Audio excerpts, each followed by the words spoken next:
할렐루야. 네. 항상 이렇게 말씀 전하는 것은 언제나 목이 턱턱 막히고 입술이 마르는 것 같습니다. 제가 이걸 왜 들었냐면요, 저희 명절 때 재밌는 사건이 하나 있었는데, 저희 할머니 권사님이 소금물이 몸에 그렇게 좋다는 걸 들으셨대요. 그래가지고 저희 아버지 목사님 설교하실 때 여기 소금물을 올려놨다고 합니다. 그래서 아까 먹는데 너무 따뜻하고 좋다 이런 생각을 해서 잠시 나누려고 했습니다. 말씀 전하기 전에 한 가지 질문하려고 합니다. 혹시 이것에 신앙생활 30년 차 이상이다 하시는 분 있으실까요? 30년 차 이상이다. 너무 많네요. 좋습니다. 40년 차 이상이다. 좋습니다. 번쩍 드신 50년 차 이상이다. 계속 제 들으시고 있는 거예요. 레크레이션 하는 기분입니다. 60년 차 이상. 또 저기 70년 차 이상. 또 80년 차 이상. 90년 차 90 있나요? 할렐루야. 제가 이 질문을 왜 하냐면요,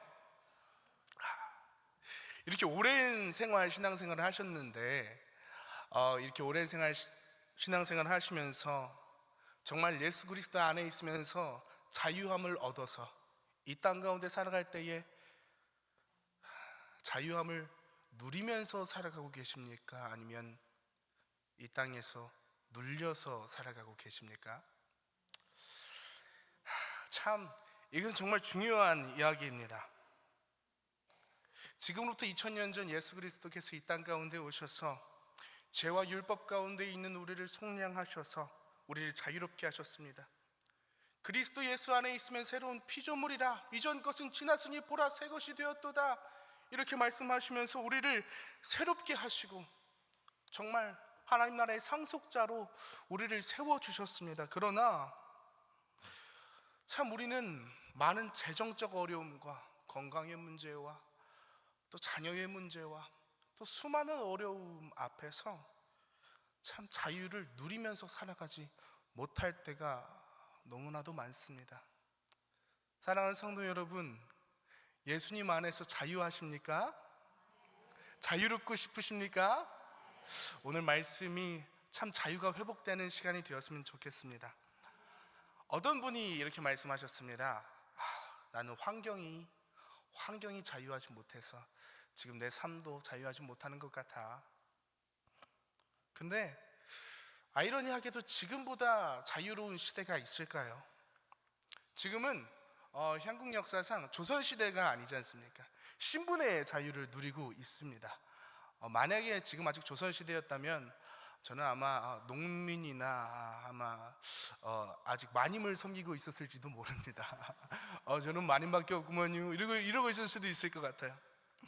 그리고 또한 이 나라는 35년간의 일제강점기 시대를 지나서 우리는 어떤 나라의 포로로 속해 있지도 않은 그런 자유를 누리면서 살아가고 있습니다. 얼마나 끔찍한 아픔이었습니까? 포로로 살아가던 때에. 그리고 또한 우리는 수많은 전쟁의 공포도 지나왔습니다. 1900년대에 우리 이 한반도 가운데 한반도와 관련된 전쟁이 10만에서 많게는 1000만까지 죽어나갔던 그런 전쟁이 7차례나 있었다고 합니다. 뭐가 있습니까? 한일합방, 만주사변, 청일전쟁, 러일전쟁, 한국전쟁. 그러나 그 전쟁 이후에 우리는 70년간 전쟁을 제대로 알지 못하는 나라, 피부로 와닿지 않는 이 세대의 사람들이 지금 이렇게 살아가고 있습니다. 무엇보다 우리는 경제적 자유도 누리면서 살아가고 있습니다. 참 많은 사람들이 나는 지금 재물의 걱정이 너무 많아서 자유하지 못해, 나는 아직 재정이 부족해서 자유하지 못한 것 같아 라고 이야기하지만, 우리 지나왔던 IMF 시절을 지나보면은 그것과 비교하면은 정말 자유를 누리고 있는 것 같습니다. 이 가난한 전도사도 메뉴를 선택해서 먹습니다. 또 너무 많이 먹어서 문제인 것 같지만 그러나 우리는 밥 굶지 않는 나라 가운데서 살아가고 있습니다. 무엇보다 하나님의 은혜 가운데 우리는 정말 자유롭게 예배할 수 있는 나라가 되었습니다.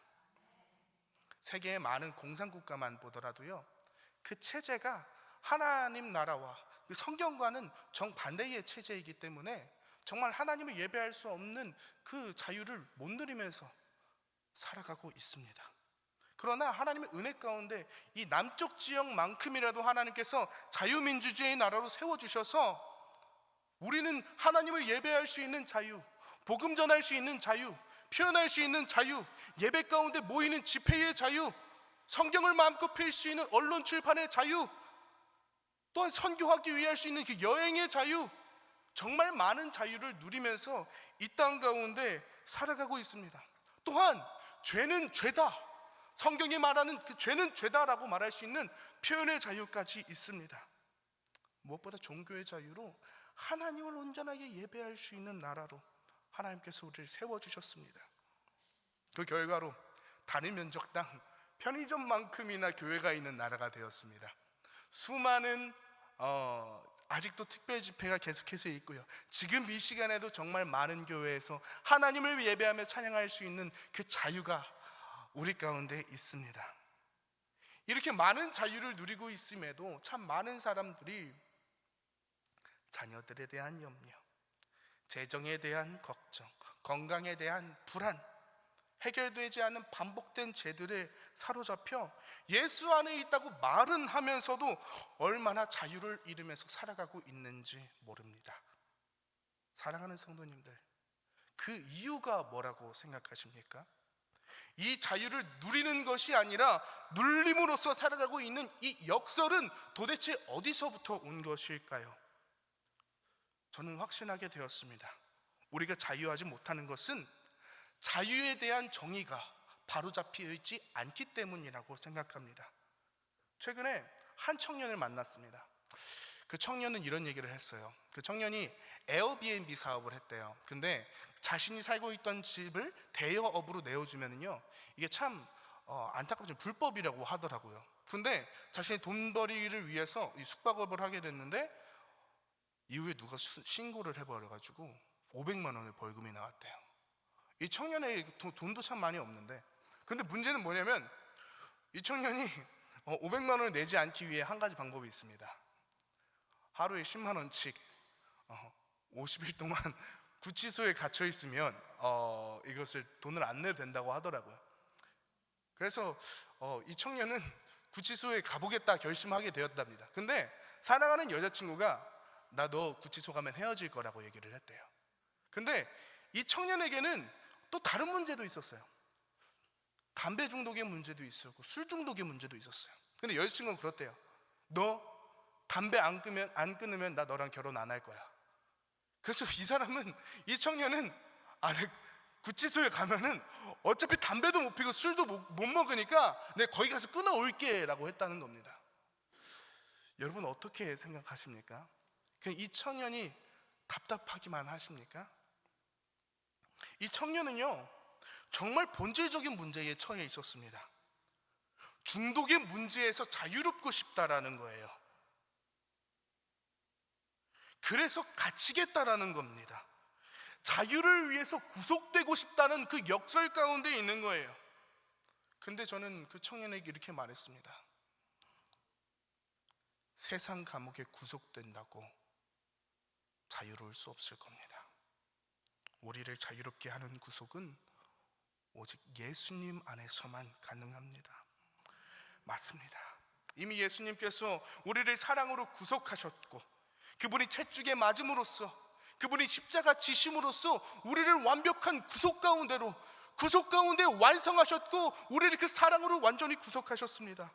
로마서 8장 1절에 2절, 그러므로 이제 그리스도 예수 안에 있는 자에게는 결코 정죄함이 없나니 이는 그리스도 예수 안에 있는 생명의 성령의 법이 죄와 사망의 법에서 너를 해방하였습니다.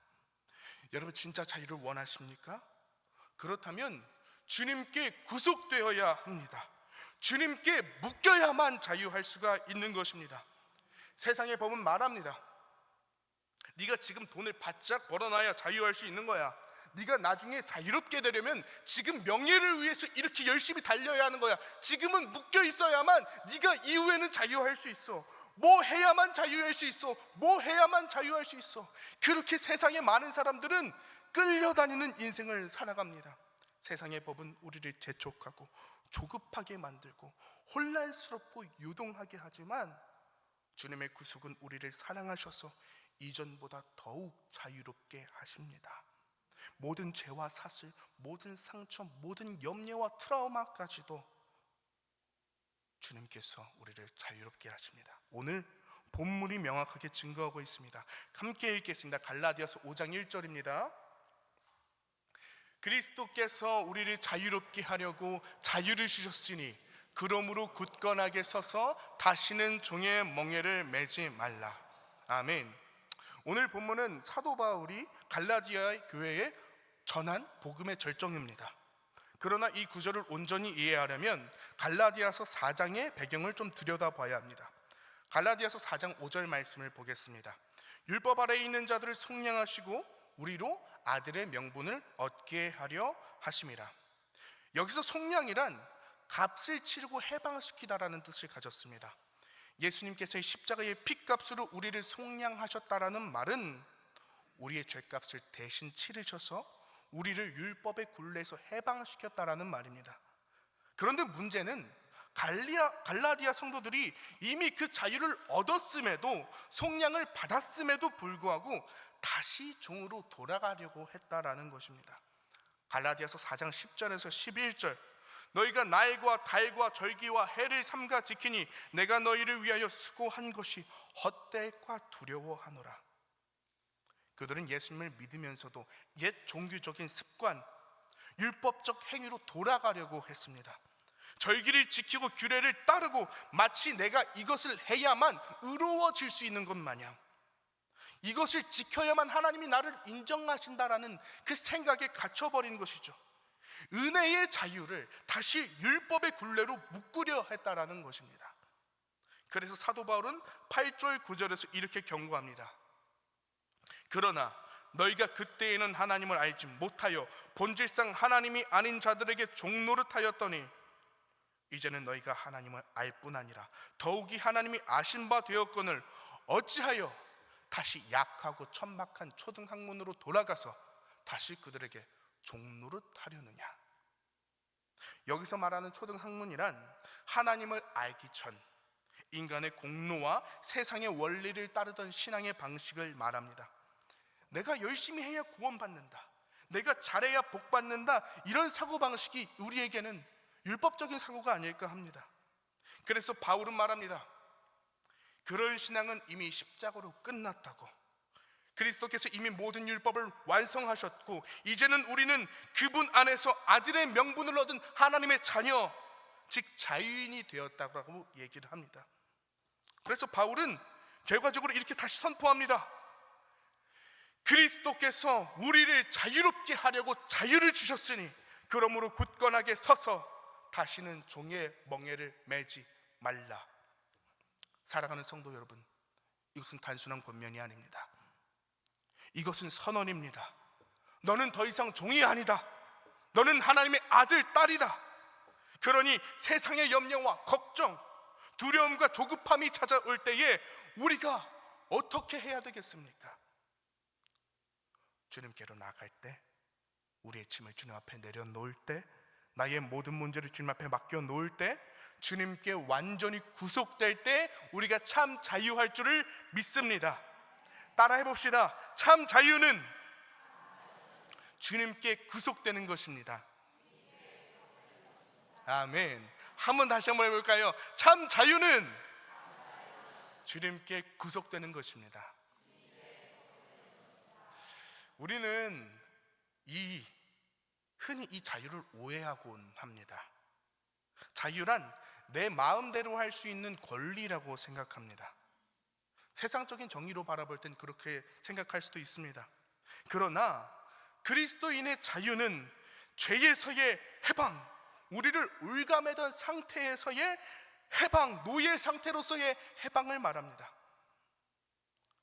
즉 죄에서의 해방, 노예와 같은 상태에서의 해방은 예수님 아니고서는, 예수님께 우리를 다시 구속하지 않고서는 아예 불가능하다라는 말입니다.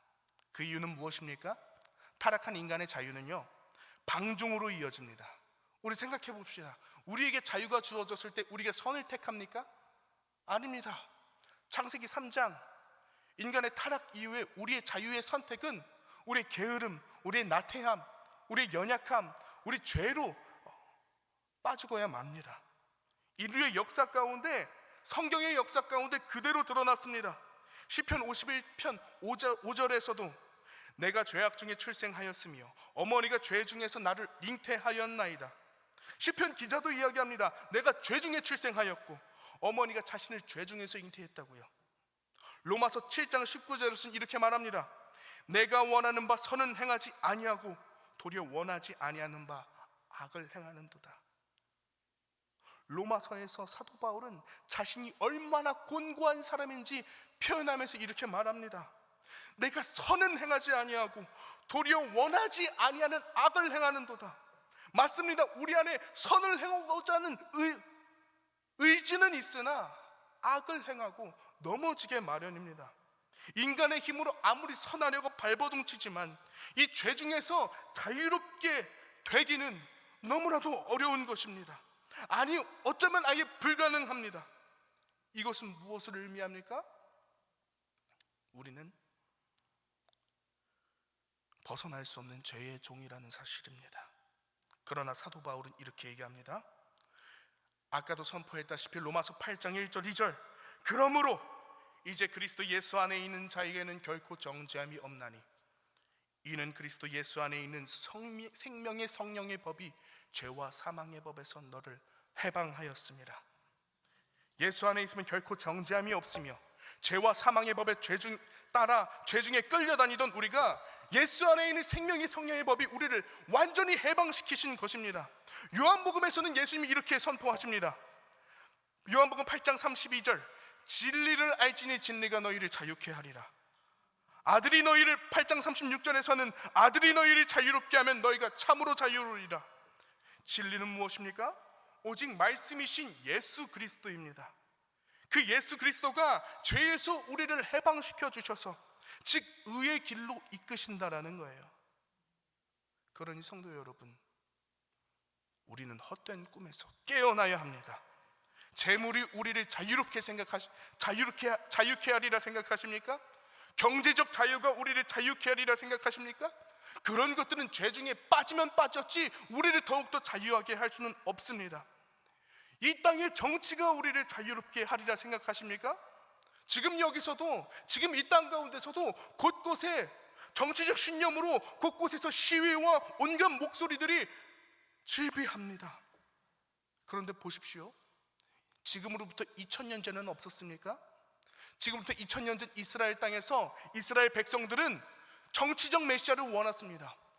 로마의 압제에서 벗어나게 해줄 정치적 메시아를 원했습니다.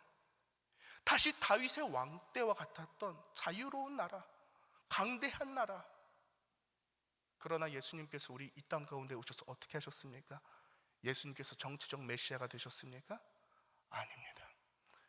예수님께서는 우리를 죄에서 해방시키기 위해서 죽으셨으며 또한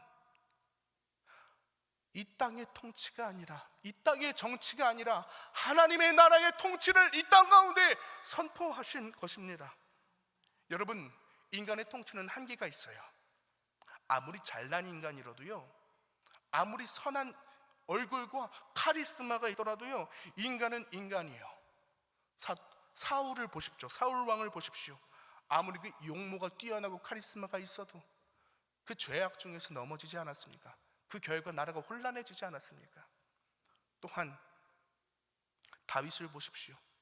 물론 당시에는 하나님의 경외함으로서 잘 살았지만 그의 간음함으로 후대의 나라가 둘로 나뉘어졌습니다.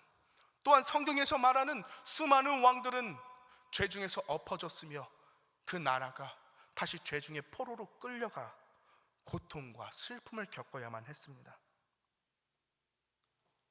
우리 한번 상상해 보십시오. 2000년 전에 예수님께서 우리에게 정치적 자유를 주셨다면요, 로마를 쓸어버리시고 그들에게 다시 몸의 자유를 주셨다면 어떻게 되겠습니까? 죄가 해결되지 않고서는 잠시 몸의 자유는 누리겠지만 다시 죄의 포로로 전락했을 것이며 결국 다시 하나님을 잃은 민족이 그 민족으로 전락했을 것입니다. 그것은 반복되는 구약의 역사가, 이 성경의 역사가 증명해 주는 것이 아닙니까? 그래서 예수님은 이스라엘의 잠깐의 해방이 아니라 온 인류의 영원한 해방, 진정한 자유를 위해서 죽음을 택하셨습니다. 우리를 위해 온갖 채찍에 맞고 고통을 받으셔야만 했습니다. 왜죠? 그 죄의 굴레를 끊으시고 우리를 영원한 하나님 나라의 백성으로 삼으시기 위해서. 왜요? 우리를 너무나도 사랑하셔서요. 사랑하는 성도 여러분, 예수 그리스도만이 우리의 참된 통치자, 참된 자유를 주시는 분이라는 것을 믿으시기 바랍니다. 주의 영이 계신 곳엔 자유가 있느니라 하셨습니다. 주님이 우리를 지키지 않으시면 파수꾼의 수고가 헛되다고 하셨습니다. 참, 나라를 걱정하시느라 잠을 설치시고 자녀들을 걱정하느라 밤잠 못 이루시며 인생의 수많은 염려와 건강의 문제로 신음하시는 성도 여러분, 우리에게 모든 자유를 주시는 예수님께 우리가 다시 속해야 하지 않겠습니까? 그렇다면 그분께 어떻게 완전히 속할 수가 있겠습니까? 저는 이번 한 주 참 씨름하던 한 주였습니다. 화요일 날 밤 제가 잠중에 이 나라를 위해서 애통하시는 사람들의 모습이 보였고, 꿈에서 깨어났을 때 성령의 조금 선거인데 주님께서 이렇게 말씀하셨습니다. 마지막 대열에 합류하라. 주님, 이게 무슨 말입니까? 찾아보니까 마지막 대열이라는 것은 끝까지 전투에서 지키는 자, 자리를 지키는 자라는 자리를 지키는 자였더라고요. 그래서 주님, 이때에 이 마지막 대열에 합류하라는 말이 무엇입니까? 고민해본 결과 이 영적 전쟁 가운데 우리가 자리를 지키는 것은 기도하는 자리라는 것을 깨달았습니다. 이번에 목요일 날 현장 목회 세미나라는 그 특강에서 태교연교회 도광록 목사님이 오셔서 신학생들 한 명 한 명에게 말씀하셨습니다. 하루에 기도 몇 분 하니? 하루에 기도 얼마나 하니? 대부분의 신학생들은 30분이요. 또 물어봤을 때 한 30분 정도요. 30분 정도라고 얘기했다는 건 30분보다 조금 못한다라는 것이거든요. 어떤 사람들이 간혹 그 50명, 100명 되는 학생 가운데 30분이요, 한 50분이요, 많아야 1시간이요. 저는 그때 너무나도 충격을 받았습니다. 이 땅 가운데 정말 많은 신학생들이 이 기도의 시간, 하나님과 교제하는 시간이 이렇게 짧구나. 그렇다면 이 한국교회 성도님들은 어떨까? 물론 기도의 자리를 지키시면서 신음하고 씨름하시는 분들이 있습니다. 그러나 우리가 더욱더 기도의 자리를 지키면서 우리가 더욱더 기도의 자리로 씨름해야 되지 않겠습니까? 그래서 저는 수요일 밤부터 새벽 5시에 일어나서 기도의 자리를 지키기 위해서 계속 씨름했습니다. 그때 기도할 시간을 굳이 시간이 다 있는 건 아니지만 한 3시간 정도를 기도를 했는데 처음에는 기도에 근육이 없어서 잘 안 되더라고요. 근데 감사하게 은혜 가운데 주님께 기도하니까 기도할 제목들을 주시더라고요. 우선은 지금 머리부터 눈, 코, 입, 그 다음에 제 온몸을 두고 기도했습니다. 주님, 제 몸이 제 것이 아니라 주의 것임을 고백합니다. 주님, 특히 제 배 부여잡고 주님 주님, 이 배 다스려 주시옵소서. 제가 제 것이라고 생각해서 이렇게 나태했습니다. 사진 한 장 띄워주세요. 2018년도에 저희 모습입니다. 아니 뮤지컬 하던 때 그때는 온데간데 없고 이때는 교수님들이 인바디로 점수를 냈어요. 학점을. 그러니까 이 시기가 지나고 나니까 이 몸이 내 것이라고 생각하니까 주님의 것인데 내가 다스리다 보니까 자꾸 무너지더라고요. 그래서 기도하다가 사진 내려주세요. 제 발을 붙잡고 기도했습니다. 제가 족저근막염이 있거든요. 군대에서 너무 오래 서 있어서 생긴 지병인데 제 발이 너무나 힘들었을 것 같아서 주님, 죄송합니다. 제가 제 몸을 제대로 다스리지 못했습니다. 주님, 날 다스려 주시옵소서. 이렇게 한 1시간 정도 기도하고 나니까요, 이제 사람들을 향해서 중보가 나오더라고요.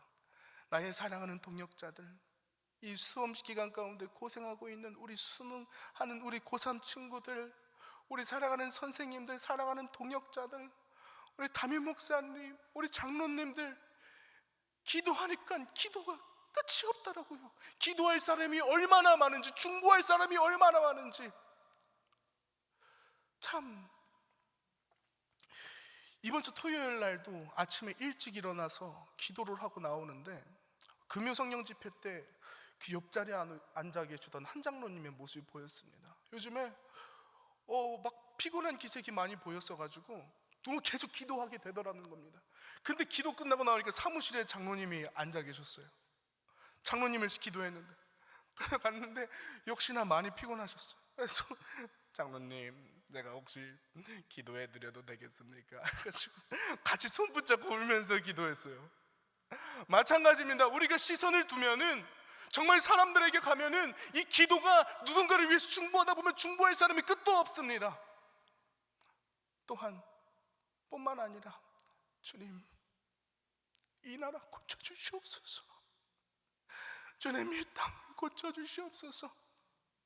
회개하고 자복하면 주님께서 이 땅 고쳐주시겠다고 하셨으니, 주님, 내가 기도의 자리로 세워지겠사오니 아버지 하나님, 기도할 동역자들을 붙여주시고 이 땅 새롭게 하여 주시옵소서. 계속 기도가 나오게 되는 거예요. 그렇게 3시간을 기도했을 때 주님께서 너무 따뜻한 감동을 주셨어요. 덕희야, 내가 네가 이렇게 나오기를 얼마나 기다렸는지 아니? 계속 기도가 흘러나오기 시작했어요. 그래서 그 이후에 제 몸을 위해서 기도했으고 운동도 해야죠. 운동도 천을 따라서 걷는데 햇빛이 막 너무 따사로운 거예요. 여러분, 그 보도블록 사이에 핀 잡초가 아름다운 걸 느끼신 적 있으십니까? 얼마나 새소리가 아름답고 천을 따라서 가는 청둥오리가 아름답던지. 그래서 걸으면서 이 말씀 성경 부여잡고 계속 읽으면서 갔는데 이 말씀이 또 얼마나 꿀송이처럼 아름답던지. 주님, 제게 또 지혜 주셔서 감사합니다. 그러면서 또 기도했던 것은, 주님, 제 관계의 영역이, 제 재정의 영역이, 제 모든 행위의 영역이 다 주님의 것임을 고백합니다. 주님, 다시 주님께 드리겠습니다. 또 완전히 주님께 구속되겠습니다. 이 기도가 흘러나왔습니다. 그렇게 제 삶이, 제 감정이, 제 모든 것들이 자유롭게 정렬되는 것을 느꼈습니다. 사랑하는 성도 여러분, 우리 기도할 수 있습니다. 진정한 자유를 원하십니까? 그 기도 가운데, 기도의 회복을 통해서 우리의 마음이 정렬되고 우리의 방향이 정렬되고 주님 앞에 우리의 모든 삶이 정렬될 때 정말 그때 자유가 있는 것입니다. 그리고 나서 이 찬양이 이 목소리에서 흘러나옵니다. 내 영혼이 은총 입어 중한 죄짐 벗고 보니 슬픈 많은 이 세상도 천국으로 와도다. 할렐루야 찬양하세. 내 모든 죄 사함받고 주 예수와 동행하니 그 어디나 하늘나라. 아멘. 주님 앞에 나아갈 때에, 우리의 중한 죄를 벗어버릴 때에 이 땅 가운데 눌리는 삶에서 누리는 삶으로 변화되는 줄 믿습니다. 자유를 회복하여서 우리가 다시 주님 앞에 정렬되어서 주님의 상속자로, 주님의 자녀로 살아갈 수 있음을 다시 고백하게 되며, 우리가 정말 주님의 나라를 위해서 하나님의 임재를 갈망하면서 씨름하는 우리가 되어져서 정말 나라를 위해서 기도하는 사람으로 기도의 자리로 나아가는 우리가 되기를 간절히 소망합니다.